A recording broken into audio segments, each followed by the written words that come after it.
At the end of the 19th century, the Danish king Christian IX and his queen Louisa succeeded in marrying their 6 children into the leading European royal families, and Christian IX thus became known as the father-in-law of Europe. Today, his family are all over Europe, and these royal descendants have, quite exceptionally, chosen to come together and talk about their family's incredible story. A story that has been passed down to them through the generations. In addition, this great royal family has also made private photos and films available, many of which have never been seen in public before. This episode is about Christian IX's oldest son, Frederik, who becomes King of Denmark, and about his descendants, who ended up in Norway, Sweden, Belgium and Luxembourg.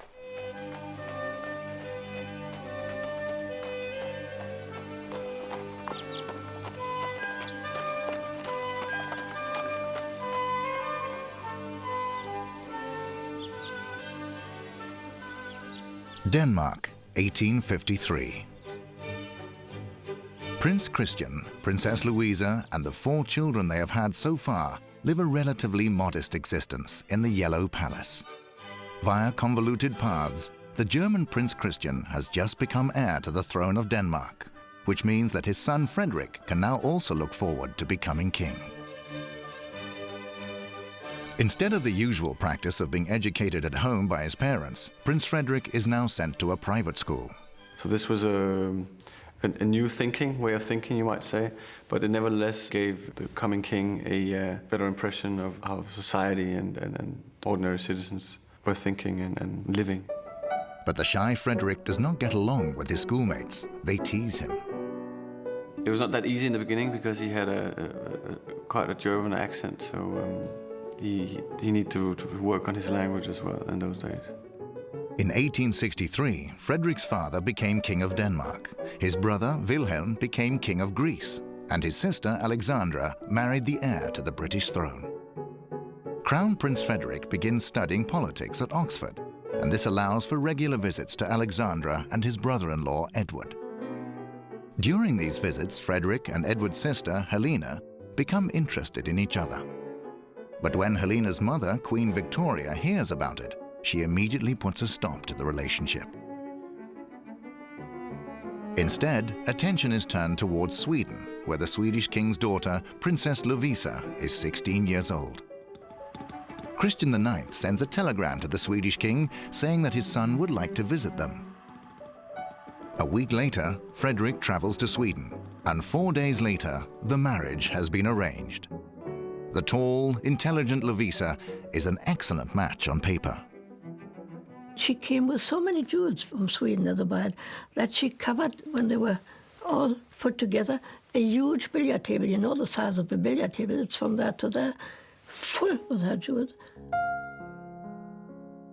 After their marriage in 1869, the newlyweds move into Amalienborg Palace in Copenhagen. They are also presented with a small Charlottenlund Palace for use as a summer residence. And it is here on the coast, with a view of Sweden, that they spend most of their time, and where the majority of their 8 children are born. The children receive a strict upbringing, spending a lot of time outdoors.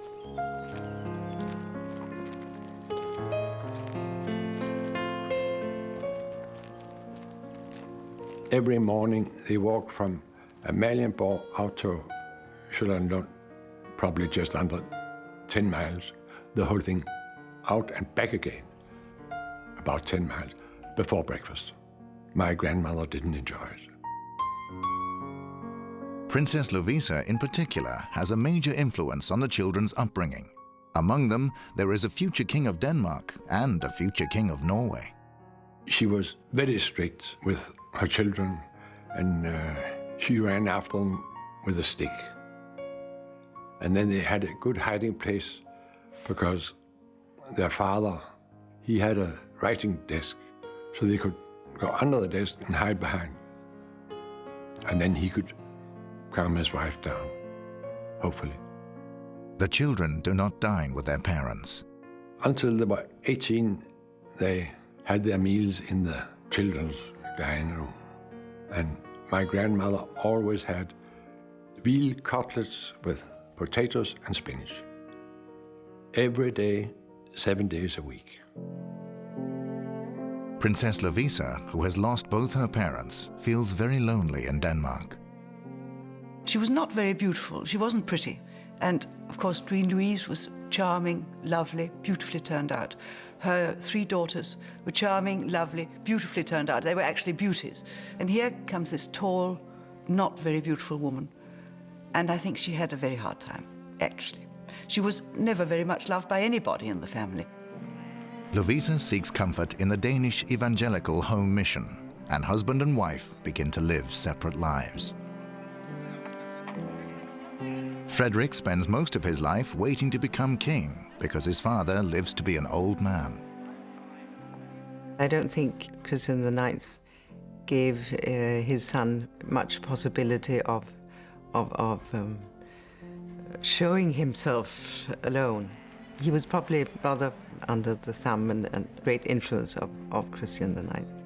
Even on his 60th birthday, the crown prince is put in his place. At the end of the dinner, he wishes to convey his thanks to everybody who had shown him their participation in his birthday. Polite and being brought up the way he was, he obviously asks his father, the king, to permission to speak so as to thank everybody, and his father says, "It is not appropriate, be seated."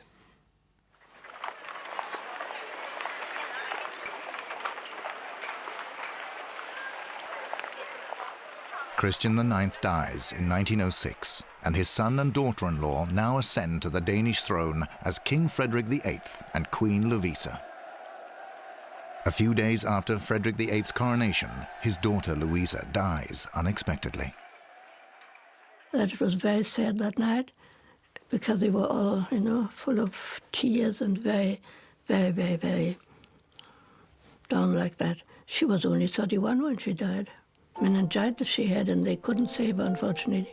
There was no penicillin at that time.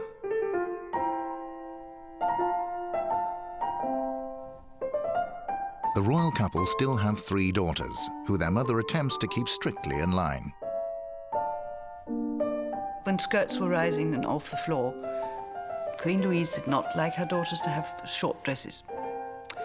But apparently they had their dresses made so that they could go and present themselves to their mother before they went out to a party in long dresses. And the minute they had said goodnight to Mama, they ripped off the lower flounce of the dress so that they would be off the floor. King Frederik, unlike his father before him, is a keen supporter of parliamentarism. He was an intelligent man. He knew political life in Denmark very well indeed. He was very, very well oriented. And Frederik is also willing to give a helping hand, including the day when he is out on his walk and sees a little boy trying to reach up and knock on a door. Seeing that this little lad can't reach, he bends down and helps the boy. The boy then grabs the knocker and knocks away, and when the king puts him down, he says, "Now, old man, we better run, because the woman in there will not be happy."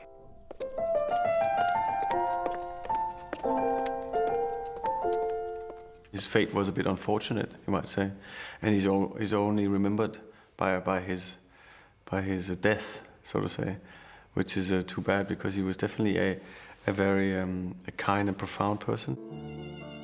Frederik VIII has a bad heart, and on his way home from recuperating in Nice, he spends the night in a hotel in Hamburg.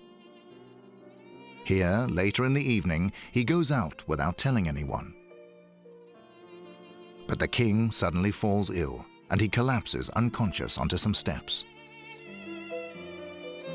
At 10:30, the king's body is placed on a wooden table in the town's mortuary, tagged with the number 1653, surrounded by 8 half-naked bodies. When the hotel manager tracks down the king, he demands that the body be handed over to him.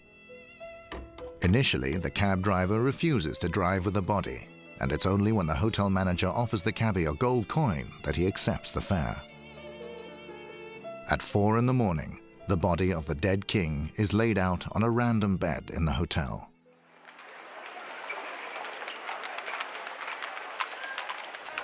The king is dead, long live the king, is the cry later in the same day, as the deceased king's oldest son is proclaimed King Christian X of Denmark. A few days later, Frederik VIII's funeral takes place, and because of the unusual circumstances of his father's death, his son ensures that it is a particularly magnificent occasion. The new king follows the funeral procession with his sons, Frederik and Knud.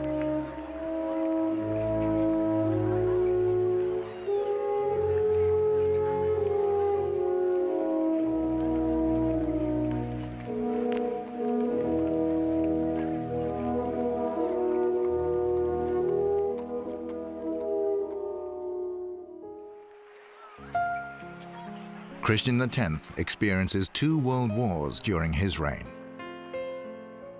Since 1864, a large number of Danes in Schleswig have been forced to live under German rule.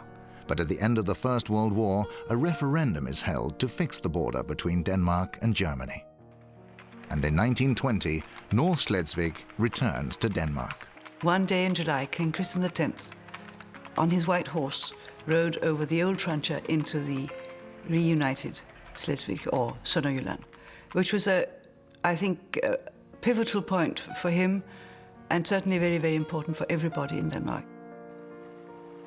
The tall King Christian is known as a very formal and headstrong monarch, but he's able to relax on the beach at the royal summer residence in Skagen, northern Denmark. His queen, German-born Alexandrina, is very interested in sports, and as well as being a keen tennis player and golfer, she enjoys sailing too.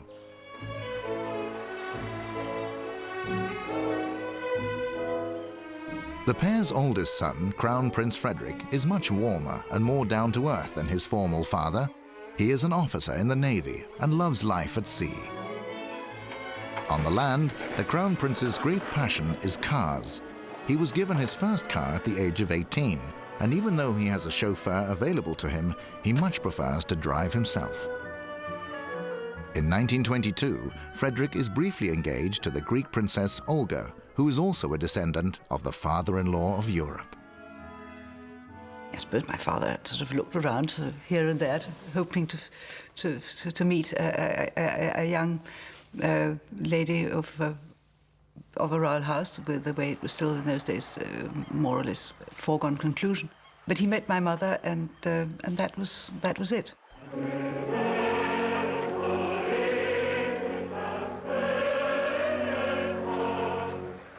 In 1935, the now 36-year-old Danish Crown Prince has no doubts at all about marrying the Swedish Crown Prince's 25-year-old daughter, Princess Ingrid. After the wedding in Stockholm, the newlyweds sailed to Denmark on the royal yacht Danapol. In bright sunshine, 500,000 Copenhageners bid the royal couple welcome.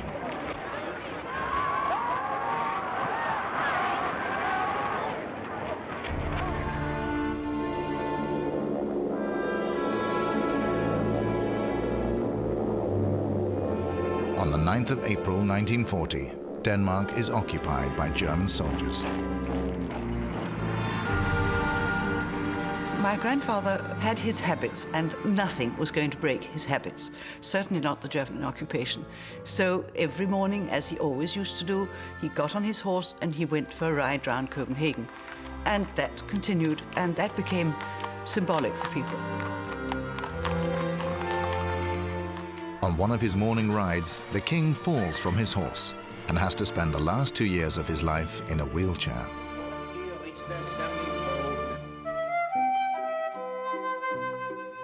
A few days after the German occupation of Denmark, Crown Princess Ingrid gives birth to her first child, a daughter, Margrethe, who in the years to come will be constantly filmed by her home movie-obsessed father.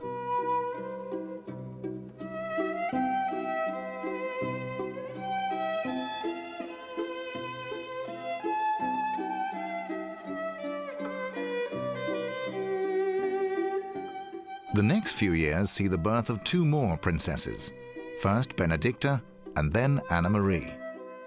At this point, nobody is aware that Princess Margrethe will one day be Queen of Denmark. Of course, I wasn't born to be a queen, and I very well remember not being the future heir. I mean, I knew perfectly well that I would not be Queen of Denmark. Christian X dies in 1947, and in the middle of his personal grief, Crown Prince Frederik has to accept the people's salute to him as Denmark's new king. Jeg skal nu løfte den tunge arv efter min far.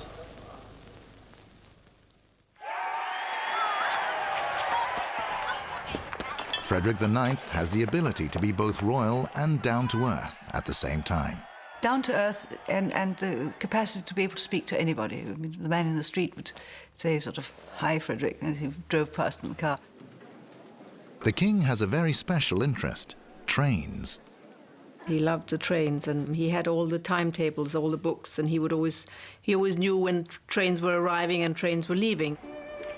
So when in the autumn of 1947, the royal couple travel to England to take part in Princess Elizabeth's wedding, the journey, of course, begins by train. The king also embarks on many trips on the royal yacht Dannebrog. And when he returns from a long trip to Greenland, the princesses eagerly await him at the quayside. We stood on the quay when my father arrived, to his big surprise, and we were so eager to give him a big hug and a welcome home kiss. He was a wonderful father, and as I said, a warm heart. Never gruff with us, never. I think it was like any other father. I mean, he was a very warm person, and he was always there if we needed him. It eventually becomes clear that Frederik and Ingrid's 3 daughters will not have a brother who can succeed to the throne. Thus, a new law of succession is put to a referendum and results in 13-year-old Margrethe suddenly becoming the country's new heir to the throne instead of her uncle, Prince Knud. And I found that, well, rather daunting, of course. I felt very shy about the fact that people were sort of talking about that, oh, one day you will be queen. I loathed people talking to me about it. I mean, I felt it very embarrassing that people should sort of take too much notice of me in that way. Classical music plays a major part in the life of the king. He conducted an orchestra as a good musician, not just as a funny hobby.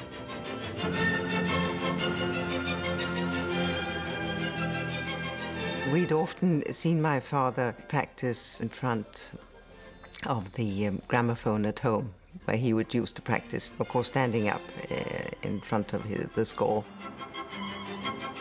Like any other self-respecting sailor, the king has a number of impressive tattoos. He had tattoos, yes.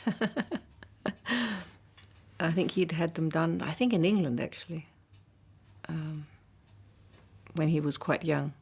There were many other members of the royal family in those days who had tattoos, more or less. I think my father perhaps had more than the others.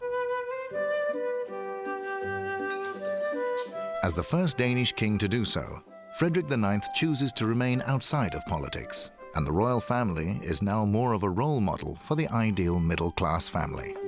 As a child, we, of course, went to school, and when we came home in the afternoons, my mother always had tea, and my parents would see to it that they were home around tea time.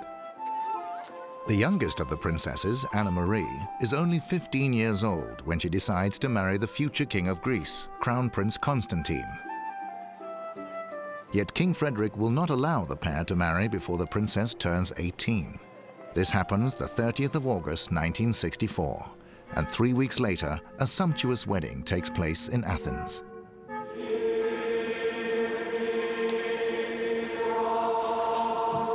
The groom, like his bride and both his parents, is a descendant of the father-in-law of Europe, and Constantine quickly establishes a close relationship with his own father-in-law. He was a very open-hearted person, and it was extremely easy to get on with him. And he loved it if one pulled his leg, and I used to do that all the time, so we got on extremely well. Margrethe is the next daughter to be married. While studying economy in London, she had met the French Count Henri de Montpezat whilst he was working for the French embassy.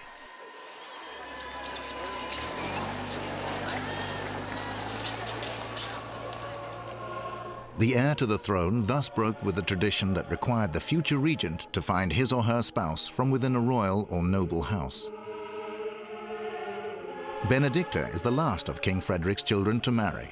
Her wedding takes place in 1968, where she marries the German prince Richard of Berleburg. With 13 months between them, Margrethe gives birth to sons Joachim and Frederik. And King Frederik is able to follow the first years of their lives before he dies in 1972.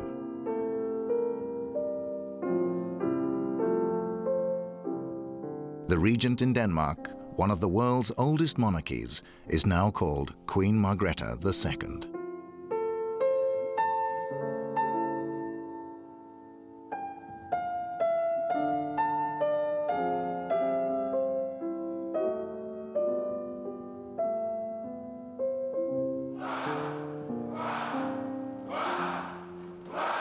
The Queen and Prince Henrik reside at Amalienborg Palace, where the Queen's great-grandfather, Christian IX, used to live in his day. And in the spring and autumn, they enjoy spending time at Fredensborg Castle, where the big family gatherings used to take place when Christian IX was alive and was known as the father-in-law of Europe. It's also here that official dinners for foreign heads of state are held. Queen Margrethe has many artistic talents and, among other accomplishments, has regularly designed costumes for TV, theatre and the ballet. And the Queen also enjoys découpage, cutting and arranging prints and pictures in new and exciting designs. Den hedder Den hollandske husholderske, som sørgede for prokuratorens kat. Kan du se, Hvor er katten? Der har du skålen. Katten er gået. Ja, jeg tror, det var et æg. Nej, kan du se.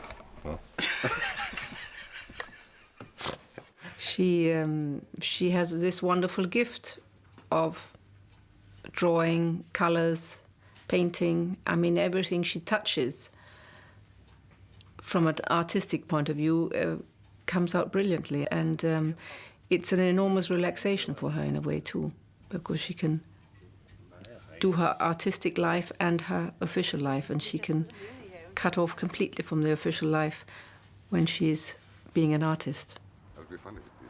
Today, the Queen's younger sister lives in exile in England with her husband Constantine, the former King of Greece.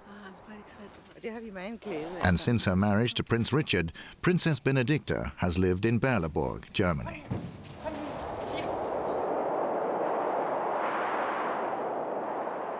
Queen Margrethe's oldest son, Crown Prince Frederik, successfully rises to the physical and mental challenge of completing one of the Danish military's toughest training programs as a Royal Danish Navy frogman.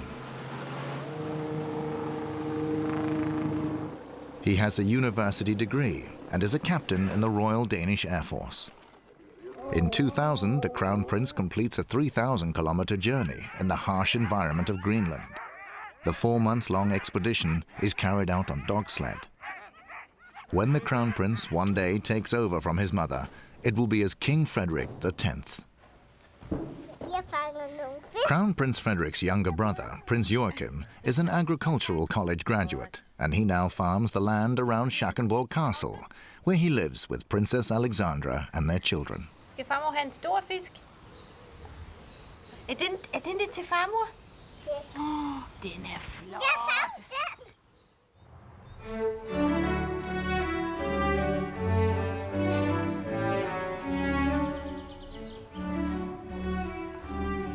Returning to 1892, the father-in-law of Europe and his descendants are, as usual, spending their summer together at Fredensborg Castle. Amongst his grandchildren are Prince Carl of Denmark and Princess Maud of England. And it's this summer that warm feelings begin to develop between the tall Navy officer and the petite, sporty princess. And 4 years later, a wedding is held in England. They were married in Buckingham Palace, in the chapel in Buckingham Palace. And Queen Victoria was there. Queen Victoria, as Princess Maud's grandmother, has given the marriage her stamp of approval. The newlyweds settle in Copenhagen, completely unaware of what the future holds for them. When Napoleon was defeated in 1814, the Associated Peace Treaty demanded that Denmark hand over Norway to Sweden. After that, we were in union with Sweden until 1905. At the end of the 19th century, there was a big nationalistic sort of movement in Norway to again become an independent nation. And so in 1905, they got an excuse, really, to say that enough was enough, and they did no longer want to have the same king as Sweden. Norway dissolves the union, and a candidate for the throne is found, who gains the support of all the great powers, not least that of King Edward VII. This candidate is his own son-in-law, Prince Carl of Denmark. King Christian, rather, was asked by the Norwegian government if it was acceptable to him that Prince Carl would become King of Norway. But my grandfather, he asked for a bit of time to think about it, and he came back and said yes on one condition, and that was that the Norwegian people should decide if they wanted him as king or not. A referendum shows a clear majority for Prince Carl, and Crown Prince Frederik's son can now become the new King of Norway. 2 days later, the royal pair leave their apartment in Copenhagen and set sail for the Norwegian capital Christiania, later to be known as Oslo. They have their 2-year-old son with them, who up until the day before was called Alexander. However, his father decides that they should both take new Norwegian names. My grandfather took the name King Haakon and gave my father the name of Olav. 2 old names in the old Viking kings. They arrived by boat, and in the Oslo fjord they changed over to a Norwegian boat and came here on a very snowy, cold, blistery November day in 1905. Håkon, Maud, and little Olaf receive a wonderful reception, and they move into the royal palace in the center of Oslo. The palace in Oslo is a big palace, but it had, when the Swedes moved out, they'd actually moved out most of the furniture. There wasn't very much left when the Norwegian family moved in.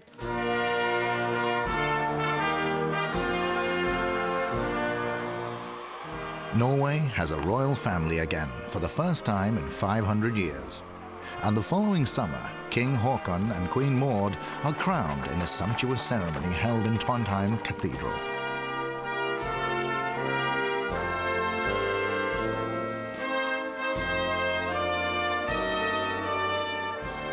The couple are given Bygdu Kongsgård as a summer residence. In 1906, I think they had to spend the winter there because the palace was under restoration. So I think they spent one winter at the Bygdu Kongsgård, and I think that was a very cold experience. It was certainly not built for living there in the winter, and apparently King Håkon would receive his ministers wearing ski boots because it was so cold. The little family do the best they can to become Norwegian, learning to ski almost immediately. The Queen skis well, wearing stays and an ankle-length coat. I think with our way of life, our outdoor life, suited her very well. She learned quickly to ski. She was a very outdoor lady, actually. And I think that she was probably the first woman who rode a bicycle. She was very, very sporty. She had horses, and she loved riding. She had them out at Bygdøy, which is close to Oslo, and she used to go there riding. I believe my grandfather did do some riding as well when he was younger, and I know that he was very fond of his mother. Olaf grows up without any siblings and is educated alone at the palace by a tutor. However, his mother also teaches him every so often, especially in practical subjects such as drawing. He must have had a fairly lonely childhood as a small boy. Now, when he got older, he started skiing and got friends, and he also started in an ordinary school, and so he got his classmates, and so he broadened his view as far as friends were concerned after a while. He told me a lot about skiing. He was very fond of skiing. He used to jump as well in Holmenkollen. He used to go up to one of the mountain peaks around there and ski straight down together with a couple of friends of his.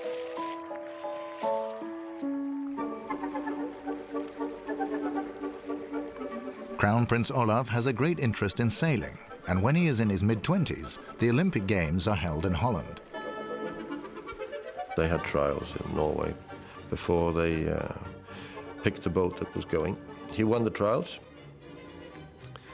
and after that he thought that maybe he was a bit young to go to the Olympics alone, and he thought that the designer was a better helmsman than he was. So he stepped down, and the designer was captain on the boat, and he became a crew. Sailing in the Crown Prince's boat Norna, they win a gold medal for Norway. But the medal is not all that Olaf wins. My mother and father got engaged during the Olympic Games in 1928. They managed to keep it away from the press and everybody until they actually announced their engagement a little later. Olaf's chosen bride is the Swedish princess Märta, who is a great-grandchild of the father-in-law of Europe. Thus, like his father before him, he marries his own cousin. After having given birth to 2 daughters, the celebrations are even greater when in 1937, Märta gives birth to a son, Harald.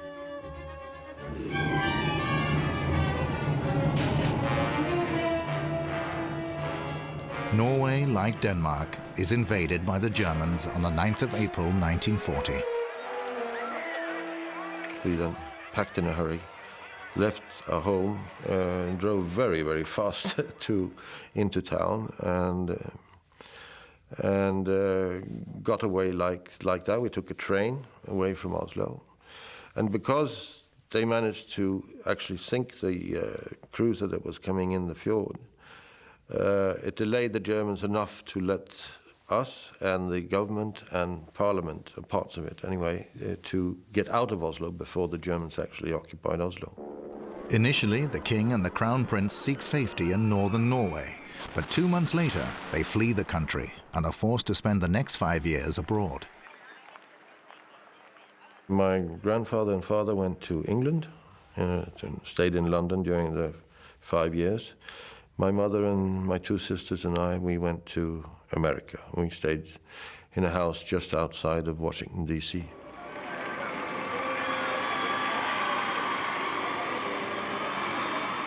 When Håkon returns to Norway in 1945, he receives a rapturous reception in the festively decorated capital.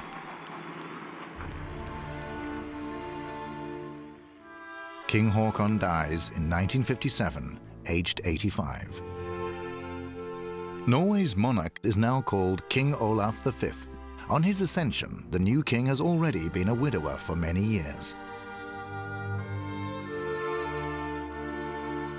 To nobody's apparent concern, both his daughters marry commoners.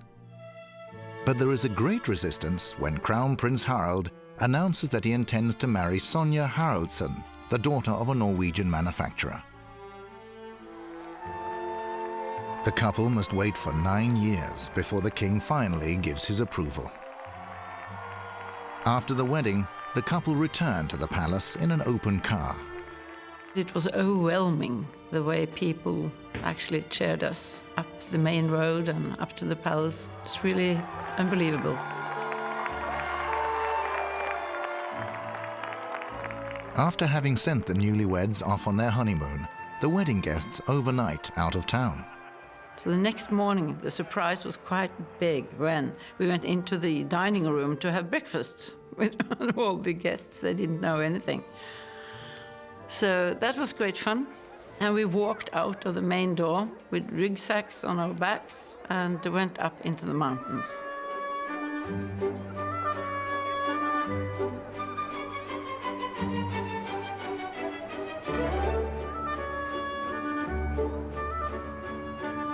Crown Princess Sonja first gives birth to a daughter, Märtha Louise, and then a son, Håkon Magnus. My parents wanted my sister and myself to have a fairly normal upbringing. We went to regular schools in Oslo and to kindergartens, a kindergarten in Asker where we grew up. Crown Prince Harald is a dedicated sailor and on a number of occasions represents Norway at the Olympic Games. In 1987, he and his crew become world champions in the one-ton Fram. All the royal family are very interested in sports and outdoor pursuits, not least skiing. The Norwegian and Danish royal family are closely linked, and the two queens, Sonja and Margrethe, go skiing together every year.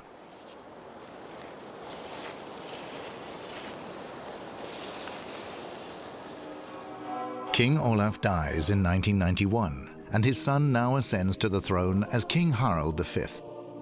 Together with Sonja, he's crowned in Trondheim Cathedral. This means that son Håkon is now the new crown prince, and he loves a physical challenge. It started with skiing, alpine skiing, and then it went on to whitewater kayaking and paragliding. And it's always been a strength, I thought, to do things that are challenging, because through that I learned how to handle situations that are not well known to me, that might seem scary when you first look at it, but then you realize that you can actually master the situation. And that's been a strength to me in other areas of life as well. Like his father before him, Crown Prince Håkon falls in love with a commoner, Mette-Marit. Mette-Marit is a single mother of a little boy, and feelings again run high in Norway. Yet the Crown Prince is not in any doubt about his choice, and the pair marry in Oslo Cathedral in the summer of 2001. As Crown Prince, Håkon has to spend a lot of his life waiting to be king himself. I am preparing for the role of becoming the monarch one day. But at the same time, I do have worthwhile things to do in the present. I'm not only preparing for something that comes later. My wife and myself, we do represent already both in Norway and abroad.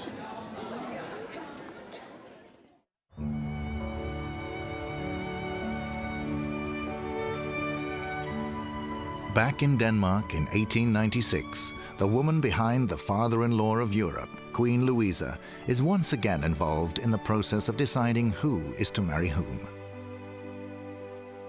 Amongst the children of Louisa and Christian IX's eldest son, Frederik, can now be found the next king of Denmark, the next king of Norway, and daughter Ingeborg, who is now being matched with Prince Carl of Sweden. He was over 2 meters tall, and he was very handsome. So I think that it was not difficult for my grandmother to Princess Ingeborg to fall in love with him. Cousins Princess Ingeborg and Prince Carl are unexpectedly engaged during a dinner.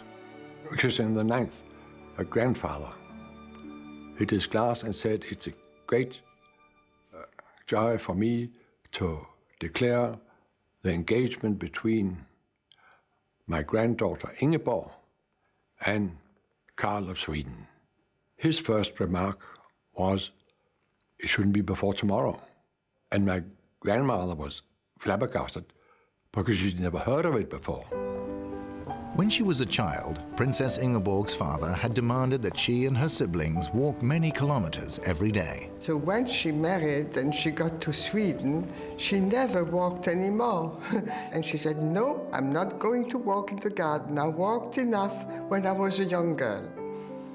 And now that I'm in Sweden, I do what I want." Many years later, Prince Carl became seriously ill. My grandfather was very ill. He had pneumonia, and his brother Oscar came to visit him. And he told him, "Dear Carl, I'm coming to say goodbye to you because you are going to die of pneumonia. So we won't meet anymore, And we won't meet afterlife also, because I know where I'm going. I'm going up, but I don't know where you are going, so I'm sure we are not going to meet afterlife. That made my grandfather so furious that 2 days later he was up on his feet again.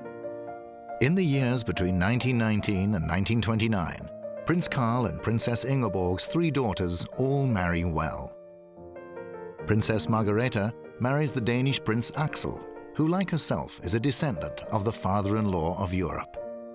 Princess Märtha marries her cousin Crown Prince Olaf of Norway, who is also a descendant of the father-in-law of Europe. And Princess Astrid marries the Belgian Crown Prince Leopold, and in doing so, the family spreads itself to ever more countries. But a tragic destiny awaits her.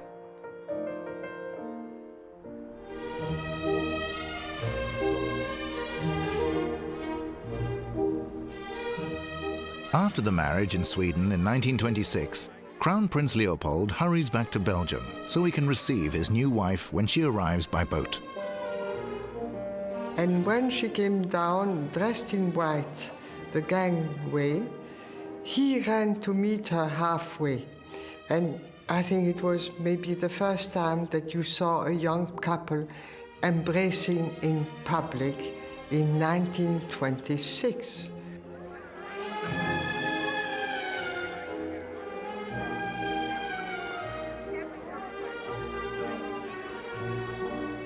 And they ran to each other. And that made her immediately beloved by the Belgian population.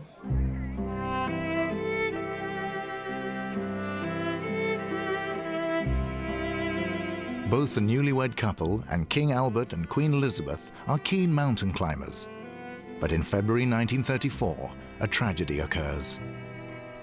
It was a very big tragedy that my grandfather, Albert I, he went climbing rocks, and a rock fell on his head, and he was killed on the spot. Completely without warning, Leopold and Astrid are suddenly crowned King and Queen of Belgium. The newly crowned couple have 3 children, Bodoeng, Albert, and Josephine Charlotte, who enjoy spending the summer with their grandparents in Sweden. The following year, the Belgian royal family is struck by yet another tragedy when King Leopold and Queen Astrid are on holiday. With the king behind the wheel, the couple are on their way through Switzerland when things go wrong. My father lost control of an open car, and she was ejected against the only tree that was there in that meadow. She went with her head first on the tree, and that's how it happened. And my father had only a broken arm. And of course, bruises. She could have fallen into the grass and nothing would have happened, not more than my father. So I think that fate plays a great role in our lives, all of us. After only a few years as queen, Astrid is dead at the age of 29. The oldest of her 3 children, Josephine Charlotte, is just 7 years old. When the accident happens, the children are together with Queen Astrid's lady-in-waiting. And she said, you know, your mother has a cold and she won't be back tomorrow. She will have to stay a little longer in Switzerland. And I said, no, Madame du Roy, I know she's dead. So she took me in her arms and she hugged me and she said, yes, you're right. They had an accident and she's dead. I was always told that I had premonitions, and I still have them. Just before Queen Astrid died, she had written a letter to her mother. In the letter, she wrote about Josephine Charlotte, who was known as Jo. Little Jo has found a white hair on my head, and she told me, you know, she said, now, Mama, you are going to die. And my poor grandmother, Princess Ingeborg, got that letter after my mother died, and it was a terrible shock for her. When the Second World War breaks out, King Leopold takes supreme command of the armed forces. Yet after a few weeks of fighting, and against the wishes of his government, he allows his forces to capitulate to the Germans. The Germans take him prisoner, and he is interned in his castle, Laeken, outside of Brussels, until 1944. After which, he and his children are moved to Germany as prisoners of war. There was barbed wire, and there were SS soldiers guarding us with dogs. Immediately before the end of the war, the family's situation is critical. We had nothing more to eat. We went to the garden and took dandelions to eat. And he was very scared that maybe the Gestapo would shoot us.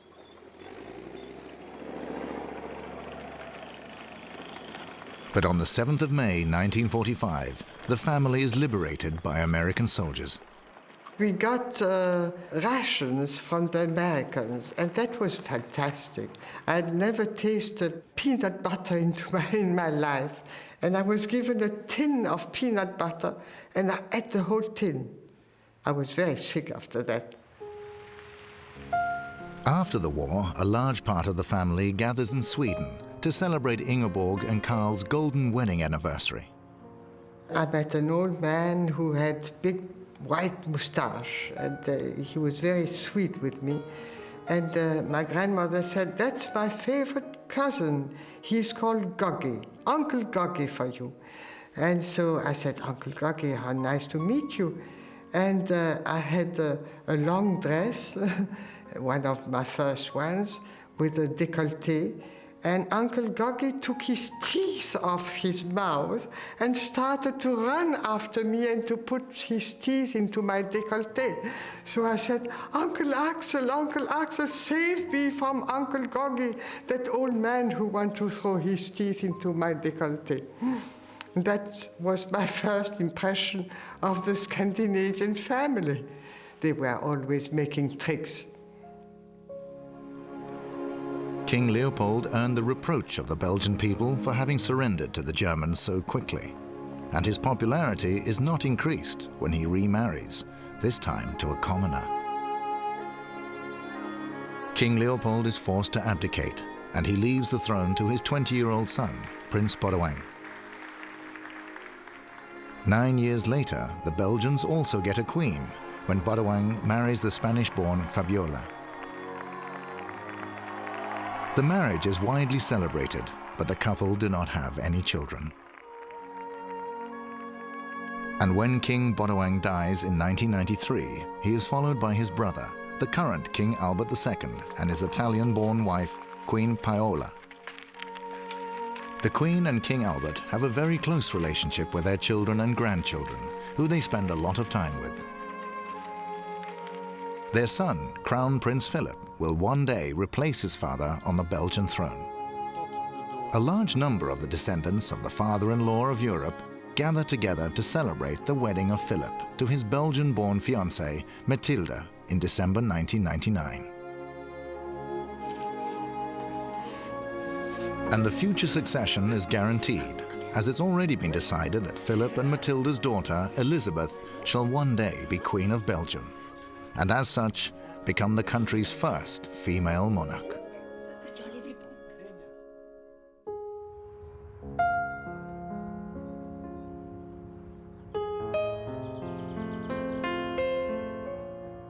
In 1952, Prince Jean of Luxembourg proposes to Princess Josephine Charlotte of Belgium. The princess says yes, and then has to tell her father what she has decided. I sat on his knees and I got hold of him and I said, "Papa, I'm engaged." And he said, "To whom?" "To whom?" And I said, "To Jean of Luxembourg." And he relaxed. The couple are married the following year, ensuring that the descendants of the father-in-law of Europe can now also be found in Europe's only major Grand Duchy, the tiny nation of Luxembourg. The reigning Grand Duchess abdicates in 1964. Her only son, Jean, now becomes Grand Duke, and Josephine Charlotte can now call herself Grand Duchess.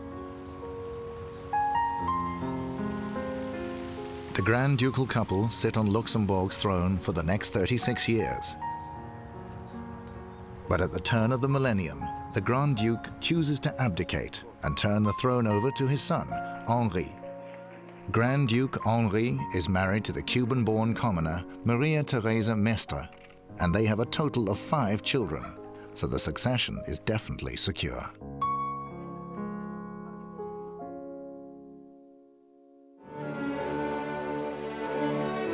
In the next episode, we will follow the eldest daughter of the father-in-law of Europe, namely Princess Alexandra, who was sent to England to make an impression on Queen Victoria and her son, Edward.